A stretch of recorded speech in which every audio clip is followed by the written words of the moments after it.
When I found a hidden tube of lube under my husband's car seat, I didn't scream. I didn't even cry. After 23 years of marriage, the silence in my chest was louder than any outburst. Instead, I slipped the tube into my pocket, drove to the hardware store, and bought something far stronger industrial glue. That night, while he hummed in the shower like a teenager in love, I refilled the tube and slid it back where I'd found it. The next morning, I smiled, picked up his mother for brunch, and waited for the scene that would shatter him. I'll never forget the first time I realized my marriage had grown quiet in all the wrong ways.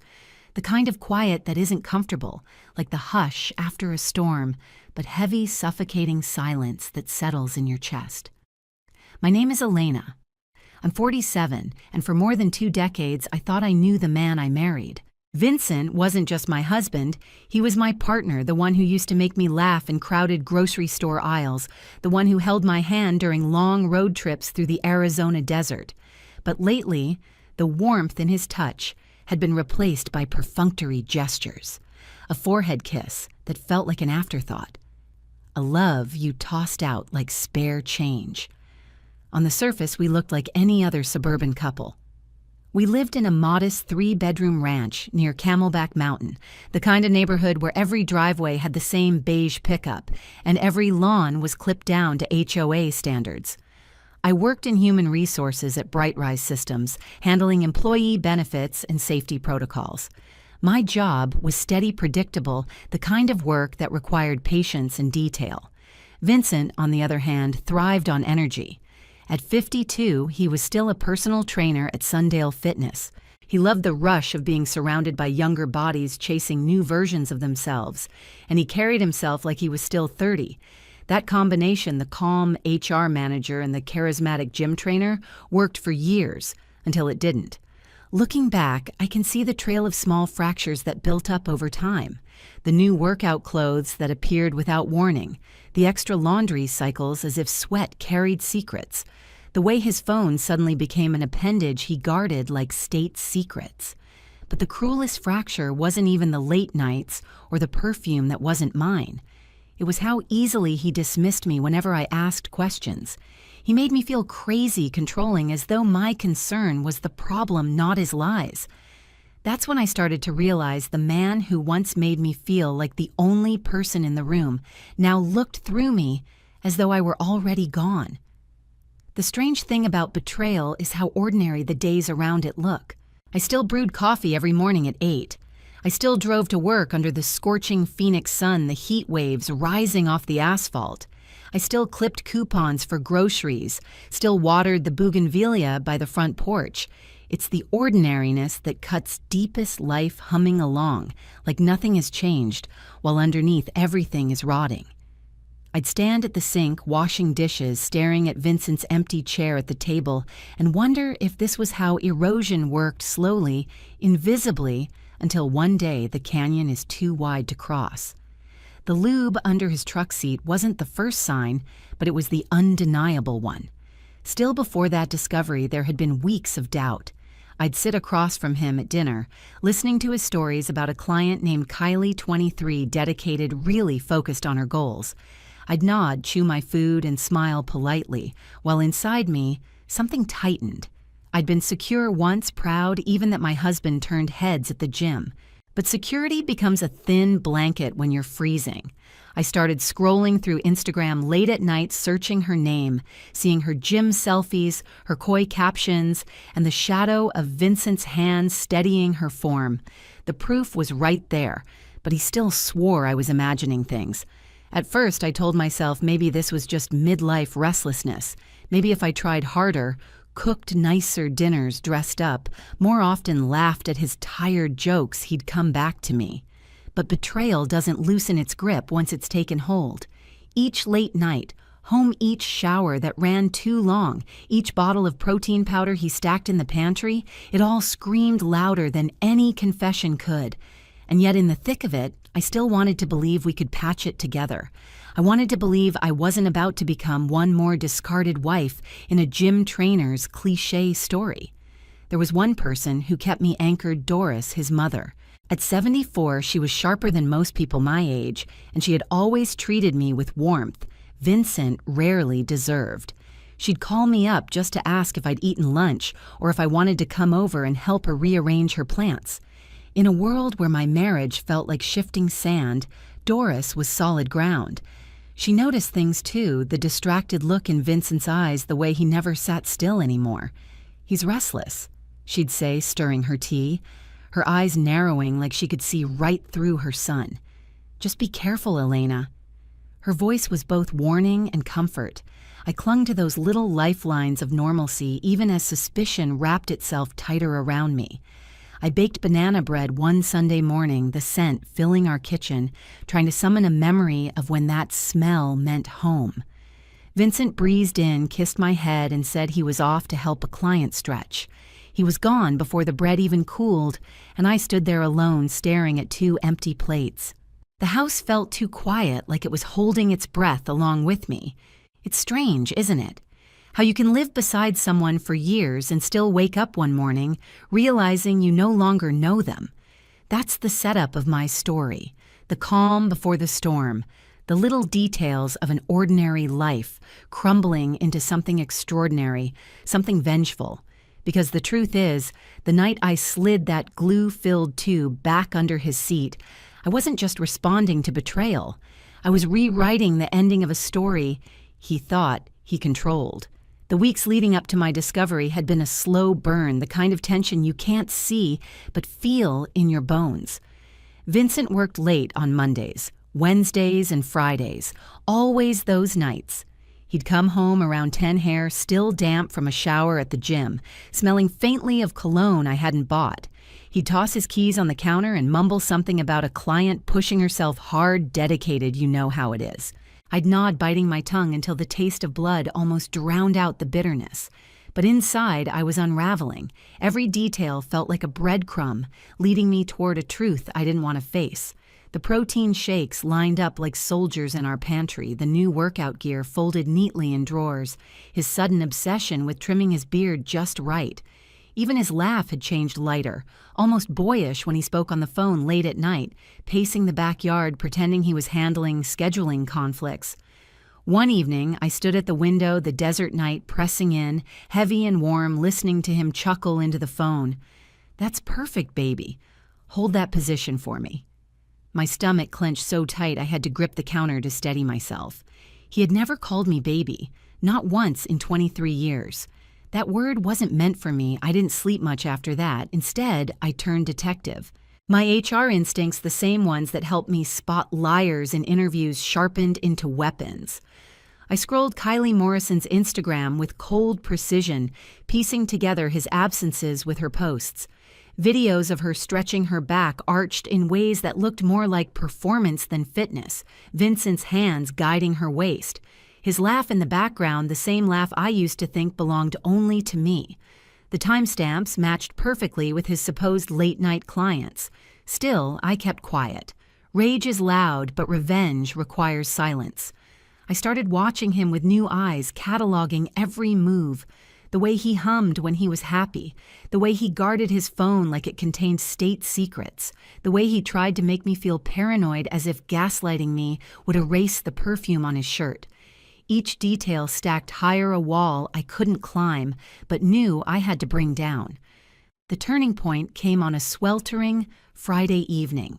Vincent had rushed out earlier than usual, claiming an emergency session. The house was too still without him, the air conditioner groaning against the heat. I wandered into the garage, restless, and that's when I saw it. His truck door hung slightly open like an invitation. My pulse quickened. I slid into the driver's seat, the leather sticky from the day's sun, and searched. Under the seat, my fingers brushed against something slick, cylindrical. When I pulled it into the dim light, the truth stared back at me, a tube of lubricant.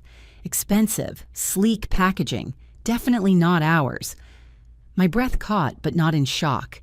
It was confirmation, cold and absolute. He hadn't just betrayed me emotionally, he had an entire secret life I'd been financing with my silence. For a long minute, I sat frozen in the garage, buzzing with cicadas outside my heart, pounding like a war drum. Then slowly, a different rhythm emerged inside me. Not despair, not grief, strategy. I slipped the tube into my pocket and walked back inside. The kitchen clock ticked steady, mocking me with its ordinariness. I should have screamed, maybe smashed a plate, maybe confronted him with the evidence. But what good were theatrics when he'd already rehearsed his lies? No, I wouldn't give him that power. I would wait, gather, and strike in a way he'd never see coming. The next morning, I stood in the hardware aisle at Home Depot, the fluorescent lights humming above me. Rows of adhesives gleamed on the shelves, promising permanence. My hand hovered before I picked up a tube of industrial-strength glue. Permanent Bond, the label read. A chill slid through me, but I smiled. It felt poetic. If he wanted to cling to someone else, I'd make sure he clung harder than he ever imagined. Of course, I knew I needed more than vengeance. I needed cover. That's where Doris came in. I called her up casual as could be and suggested brunch and pedicures that weekend. She was delighted, happy for a girl's day. She had no idea she was becoming the perfect alibi. By the time Vincent's truck pulled out of the driveway Saturday morning, humming that smug little tune he always did, I was already with his mother sipping mimosas in Old Town Scottsdale. Back home, though, before that outing, I had carried out the quietest, most deliberate act of my life. In the stillness of my kitchen, I emptied the tube of lubricant with a syringe, my hand steady as though I'd done it 100 times before. Then I refilled it with glue, thick and unforgiving pressing, until the tube looked untouched. I wiped it clean, slid it back under his driver's seat, and exhaled. A trap set silent and certain. That afternoon, as Doris chatted about her late husband's wandering eye, I nodded, smiled, and sipped my drink. Inside, my nerves buzzed like live wires. Would it work? Would fate intervene? Or would I be left with nothing but guilt and a half-baked plan? Hours later, my phone buzzed. A neighborhood app notification emergency vehicles on our street. My pulse spiked. Fire trucks, paramedics, chaos just a few doors down. I kept my expression calm, even playful, as I showed Doris another antique bracelet in the shop window. Inside, though, I knew. The moment had come. The trap had sprung. The turning point wasn't just discovering that tube under his seat. It was realizing I didn't need to wait for him to confess. I didn't need his permission to claim justice. From that day forward, I wasn't the betrayed wife anymore. I was the architect of his downfall, and the best part, he would never see it coming. The next few days felt like watching a slow-motion replay of my own life. Only now I could see the frames that had always been there, but I'd refused to watch. The neighborhood hummed on mail trucks, kids on bikes, the scrape of a landscaper's rake. But under that ordinary soundtrack was the aftershock of whatever had happened down the block. People texted each other clips and headlines. Memes bloomed. I scrolled only enough to know the shape of it. Emergency crews, a caption that made my lips twitch because it fit too neatly into the kind of humiliation I'd imagined. I told myself I wouldn't relish it, but I felt the small, cold pleasure of the tide turning. When Vincent came home that night, he looked like a man who'd been stripped of his armor. His clothes were different. He moved slow as if his limbs remembered a fight they hadn't yet finished. He didn't hum. He didn't smell like cologne. He smelled faintly of bleach and hospital antiseptic, like a sanitizing attempt to scrub shame away. He tried to be casual, but casualness is its own accusation when guilt sits heavy in your chest. "How was your day?" I asked, pouring 2 cups of coffee, because habit is a neat little anchor. My hands were steady. My voice was steady. If I'd been honest, my hands would have been shaking, but I had learned over years of HR meetings that composure makes people underestimate you. "Complicated," he said, and for the first time in a long time, I saw a man bargaining with a truth he'd rather not tell. Had to deal with some, equipment issues. Clients freaked out. You know how it goes. Equipment issues. I repeated the phrase like a talisman. It fit the viral clips, the fire trucks, the embarrassed comments, but it also fit him his capacity to reduce moral failure to an operational glitch. He took a sip of his coffee, then set the mug down as if afraid it might splash and stain the kitchen the way his choices had stained our life. The morning after the news went viral, Sundale Fitness called. I heard it before I saw his face. Vincent's voice on the phone clipped small. He hung up and sat down at the table like a man who'd been told he'd lost something he couldn't afford to lose. I watched the color drain from him, and something inside me loosened in a way that felt like release. Word spread fast in tight communities. Some people called it poetic justice. Some called it karma. Some called it a lesson he'd earned the hard way. My neighbors whispered at barbecues. A few texted to say, "I didn't deserve that," then added the customary, "I'm here if you need anything." The problem with being the betrayed is that people want to be helpful, but their help is the kind that adds salt-offering blankets when what you want is fire or vice versa. But while the world had its opinions, my mind had its agenda. I'd spent enough nights tweaking policies and auditing benefit claims to know the value of a solid paper trail. Revenge had its moment of satisfaction, but it didn't change the fact that Vincent had steered our finances and memory into dangerous waters. There were questions to answer. Had he been siphoning money? Had family funds been touched? Where did loyalty end and exploitation begin? I started collecting. Not in the way I had with glue and syringe, but with subpoenas and receipts with copies and notarized statements. I made discreet phone calls to the bank just enough to set wheels in motion. I asked for transaction histories under the guise of routine concern for our joint accounts. I requested a copy of any beneficiaries named on retirement documents. I pulled up past credit card statements the way a detective pulls thread to see what whole cloth unravels. In the meantime, I arranged a meeting with an elder law attorney I found by the recommendation of a woman at my church who'd once been widowed and wary.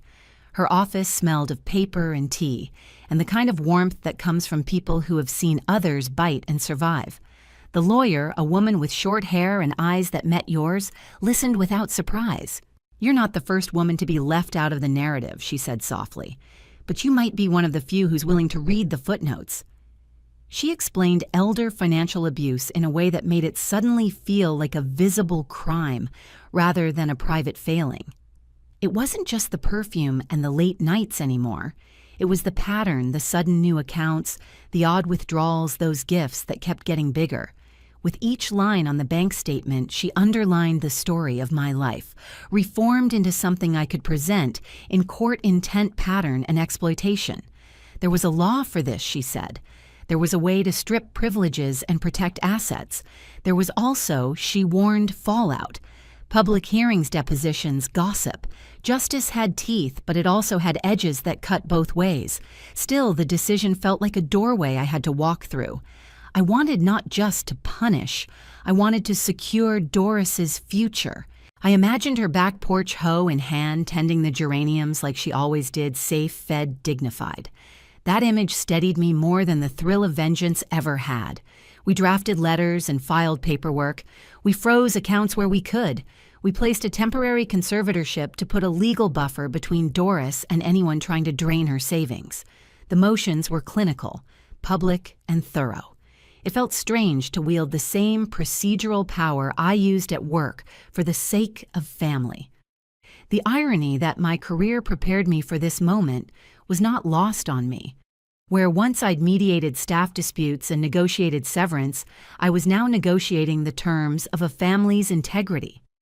Vincent read about the filings in his inbox and then on his phone. His reaction was not fury as I expected it to be. It was fear, slow, slithering, unavoidable. Men like him are used to controlling narratives. They can charm a room because they have never had to watch their hands tremble while someone else signs their life away. He came at me one night pleading and angry, his voice raw in a way that reminded me how close pain and regret can sometimes be. "Elena, please. We can fix this. I can make it right. Make it right." I echoed, cold and precise. "You want to make it right after months of lies. You think money is how we fix the rest of it." My voice was quieter than his, but it landed heavier. He said the things cheaters always say, that it had been a mistake, that it wasn't about me, that he deserved forgiveness. He said he loved me in a flurry of sentences that aimed like arrows for the part of me that still remembered the man who had once dragged furniture into our first apartment as if it were a treasure. I let his words wash over me, cataloging them the way I had cataloged his late nights. I was done being the person who believed explanations without evidence. Court papers don't heal a broken heart, but they do create edges. They drew lines in our life where none had been visible before. The filings forced him into conversations with his mother that were awkward and honest, the kind of truth that burns. Doris sat through one of our meetings and looked at Vincent as if she'd just learned a fact about the weather, surprised but not surprised enough to fight. "You did this," she said to him once, not loud, not mean, simply factual. "You made choices. People will tell you that the public humiliation would be enough. For some it is. For me, it was only the beginning." The legal machinery took weeks to engage, fully nights of prepping documents and gathering witnesses, afternoons sitting with Doris as she counted her pills and joked about shows she missed. I learned in quiet ways how resilience is built not with fireworks, but with the slow, steady stacking of small protections. I learned that retaliation felt empty unless paired with the safety of the person you loved. The collapse was not a single event. It was a collapse in layers: his job, his reputation, the small assumptions neighbors made about what kind of man he was. As each layer came down, I watched not with glee, but with a heavy, measured relief. There was a cost, and I was willing to pay it. The most important thing was that Doris could now walk without checking to see who was behind her. The day the conservatorship hearing was scheduled, I drove Doris to the courthouse. She held my hand and hummed an old song she liked. Her eyes were brighter than they had been in months. I thought about the woman I'd become, not the quiet baker wiping the counter, but someone who'd learned how to hold power with gentleness. The trial would expose us, make us small on a public stage. But sometimes, truth needs the lights to be seen. When the hearing began, the room smelled of coffee and paper, and something that felt like possibility. I sat beside Doris, my fingers linked with hers, and for the first time since finding that tube under his seat, I felt like I was moving towards something that mattered more than revenge. I had replaced humiliation with protection, and the two felt very different. The day Vincent returned from his so-called trip was the day everything I had been planning came to the surface. I still remember the smell of the airport coffee brewing at the newsstand floor, polish the faint jet fuel drifting in each time the sliding doors opened. My chest tightened as I stood by the arrival gate. Doris's hand looped through my arm. She insisted on coming, though I had warned her it might be ugly. She wanted to see, she said. She wanted to watch the son she raised face the consequences he thought he was too clever to outrun. When Vincent came down the ramp, he looked older than I had ever seen him. His face was drawn, the confidence drained out of him like air from a balloon. His hair, once carefully groomed, stuck in tufts, and his shirt was wrinkled. Kylie trailed behind him, sunglasses covering half her face, pulling her suitcase like it weighed more than her 23 years of self-delusion. For a moment, a petty part of me marveled at how quickly glamour decays when it's bathed in shame. I stepped forward. My lawyer, Claire, a sharp-eyed woman in a navy suit, flanked me like a bodyguard. She carried the envelope thick with documents that might as well have been bricks. Vincent's eyes flickered from me to Doris to Claire, and his mouth opened as if to form a greeting, but no word came out. Vincent Carter, Claire's voice was crisp, professional, cutting through the murmur of passengers around us.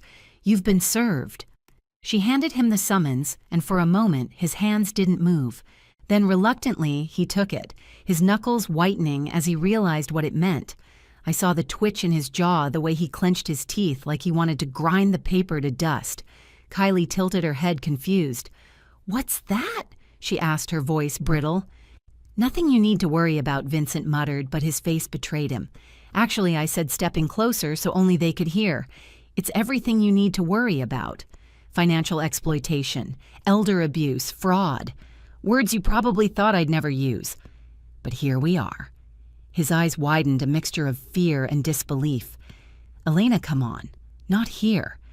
His voice dropped to a whisper, pleading. "We can talk at home." "There is no home," I replied evenly. "Not for you, not anymore." The words hit him harder than the summons. For a moment he looked like he might reach for me, like old reflexes could save him.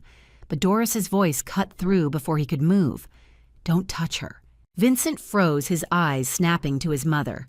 Doris stood straighter than I'd ever seen her frame, small, but her presence towering. Her voice carried years of patience, disappointment, and finally judgment. "I told you once, Vincent, you make choices, and choices have prices." The crowd around us began to notice. People slowed their pace, eyes darting to the scene. A man in a ball cap muttered, "Damn, that's cold."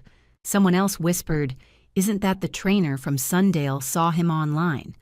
The hum of gossip swirled like static closing in. Vincent's shoulders hunched, his head bowing under the invisible weight. "Elena," he tried again. "You don't understand. He jerked his chin toward Kylie. "She made me feel alive again. You and I, we were distant, and I stop." I cut in my voice sharp enough to make him flinch. "Don't you dare stand here and rewrite history like you're the victim.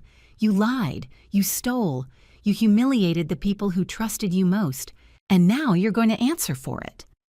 Kylie's sunglasses slid down just enough for me to see her eyes flick nervously between us. She shifted her weight, the arrogance drained from her face. "I didn't know it was like this," she mumbled, clutching her suitcase tighter. "I thought you thought wrong," Doris snapped, surprising me with her fire. "You thought you could take my son's lies and build something out of them, but lies don't hold." The TSA agent nearby cleared his throat, watching carefully as if he expected the situation to erupt into something more physical. Claire gave a reassuring nod, her hand lightly on my elbow, reminding me to let the paperwork do its work. But I wanted Vincent to hear me here in front of everyone. "You always thought I was too quiet, too boring to fight back." I said, my voice steady but rising enough for those nearby to catch. "But the thing about quiet people, Vincent, is that we watch, we notice, and when we finally act, we don't miss." The murmurs around us grew louder, passengers openly staring now. Vincent's face flushed crimson sweat, dotting his forehead. His bravado was gone, replaced by panic, his eyes darting like a cornered animal. "You've ruined me," he spat, finally the venom back in his voice. "You've destroyed everything." "No," I corrected calmly. "You destroyed everything the moment you chose yourself over your family. I just pulled back the curtain so everyone could see it." Kylie tugged at his arm, whispering frantically, "Let's just go, Vincent!" But he stood rooted, the papers in his hand trembling. Claire stepped in, her tone cutting like a scalpel. "You are required to appear in court on the date specified. Any attempt to tamper with funds or intimidate witnesses will result in immediate legal action. I suggest you use the time to find representation." With that, she turned to me, signaling that our work here was done. But I lingered just long enough to let silence hang heavy between us. "Enjoy your freedom while it lasts," I whispered, my words meant for him alone. "Because soon the only thing you'll have left are the consequences." As Doris and I walked away, her arm linked with mine, I felt the collective gaze of strangers on our backs. Whispers trailed behind us, pity mixing with admiration. My heart pounded, but not from fear, from release. Years of doubt, humiliation, and betrayal had crystallized into a single moment of clarity. Back at the curb, as we waited for the car, Doris squeezed my hand. "You did it," she said softly. "You gave him what he deserved." I nodded, watching taxis pull in and out, the Arizona sun glaring against the glass doors. For the first time in years, I felt taller, lighter. The power that had been drained from me by his lies had returned, reshaped into something sharper, something I could hold. Behind us, I knew Vincent was still standing there, clutching papers that spelled the end of his illusions. And for once, it wasn't my burden to carry. It was his. The courthouse smelled of paper, old carpet, and the faint sting of disinfectant. I sat beside Doris at the long wooden table, the judge's gavel tapping the room into order. Vincent sat across from us, his suit ill-fitted, his hair tamed too neatly, as if dressing respectably could erase the months of lies now lined up against him. His lawyer shuffled papers, whispered strategies, but the weight of evidence spoke louder than any defense ever could. Bank statements, social media posts, witness testimonies. Each page was another nail sealing the coffin of his credibility. When the judge read aloud the words, "financial exploitation of a dependent adult," Vincent's eyes finally dropped. For the first time, he looked not angry, not defensive, but hollow. Doris sat straighter, her fingers folded in her lap, the lines on her face etched deeper with relief than with age. She wasn't vindictive. She was tired of pretending her son hadn't crossed lines, tired of hoping he would do better.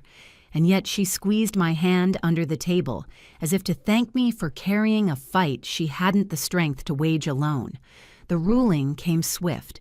The money Vincent had siphoned under the guise of gifts and joint expenses was ordered returned. Doris's accounts were secured under legal protection, a conservatorship that shielded her from future manipulation. Vincent was removed as a beneficiary in her will, effective immediately. The judge's words rang clear. This court finds evidence of deliberate and sustained exploitation.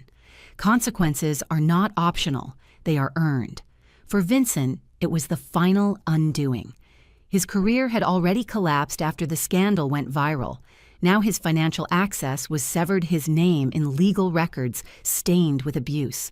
He slumped in his chair, a man who once strutted through gyms and grocery aisles with a grin now reduced to someone the world would cross the street to avoid. Walking out of the courthouse, the desert sun hit me like a cleansing fire. Doris leaned on my arm, her coral-painted nails catching the light. "I can breathe again," she whispered, and I felt the words land in my chest like a benediction. It wasn't just her safety secured, it was her dignity restored. In the weeks that followed, the noise faded. Neighbors found new gossip. The internet moved on to its next scandal. But inside our house, the air felt different, lighter, freer. Doris spent her afternoons clipping roses in her garden, humming tunes she hadn't touched in years. Sometimes she'd call me over just to share tea and laughter, small rituals that tasted sweeter, now that fear no longer shadowed them. As for me, the quiet wasn't suffocating anymore. It was liberating. I realized I had spent too many years shrinking inside Vincent's shadow, tolerating his dismissals, letting him convince me that my instincts were paranoia. No more. I enrolled in evening classes exploring certification programs in elder advocacy and financial protection. If I could protect Doris, I could protect others. I'd found a calling hidden inside betrayal, a way to turn the sharp edges of my pain into tools for someone else's defense. One evening, as I sat on the porch with a notebook full of plans, Doris handed me a photo she'd pulled from an old album. It was of her younger, holding Vincent as a toddler, her eyes hopeful, her smile wide. "I thought he'd be my greatest joy," she said softly. "But sometimes our children break us, and sometimes if we're lucky, someone else steps in to put the pieces back." Her words weren't bitter. They were a quiet acknowledgement of truth. I slipped the photo back into her hand and hugged her shoulders. We didn't need to say more. Justice hadn't come through shouting matches or dramatic confessions. It had come through patience, precision, and a willingness to face the storm without blinking. And in the wreckage, I discovered something more enduring than revenge, the strength to build a life where deceit couldn't breathe. Sometimes at night, when the cicadas buzz and the desert air hangs warm and still, I think about that moment at the airport, the envelope passing from my lawyer's hand to Vincent's. His face frozen, the mask cracking. It plays in my memory like a scene from a film, not because of the drama, but because of the clarity. That was the moment I stopped being a victim and became something else entirely. And every time I think about it, I smile. Not with cruelty, but with certainty. Because in the end, the only thing permanent about Vincent's betrayal was the lesson it left behind: no one gets to steal dignity without paying a price. Betrayal has a way of hollowing you out, of making you believe you're powerless. But if this story taught me anything, it's that silence can be sharper than screams, and patience can be more devastating than rage. I didn't need to beg Vincent for the truth or fight for scraps of his attention. I needed to protect what mattered: my dignity, Doris's security, the part of myself that refused to stay small. Today, I look back and realize love isn't proven by how much pain you endure. Love is measured by protection, by honesty, by the courage to walk away when someone shows you who they really are. Justice doesn't always arrive in grand gestures. It comes in the details, in paperwork, in timing, in the strength to stand your ground when it would be easier to fold. If you're watching this and you've ever been betrayed, know this: you're not alone, and you're not powerless. You may not control what others do, but you can control how you answer. And sometimes the quietest answer is the one that changes everything. If this story struck a chord with you, share your thoughts in the comments.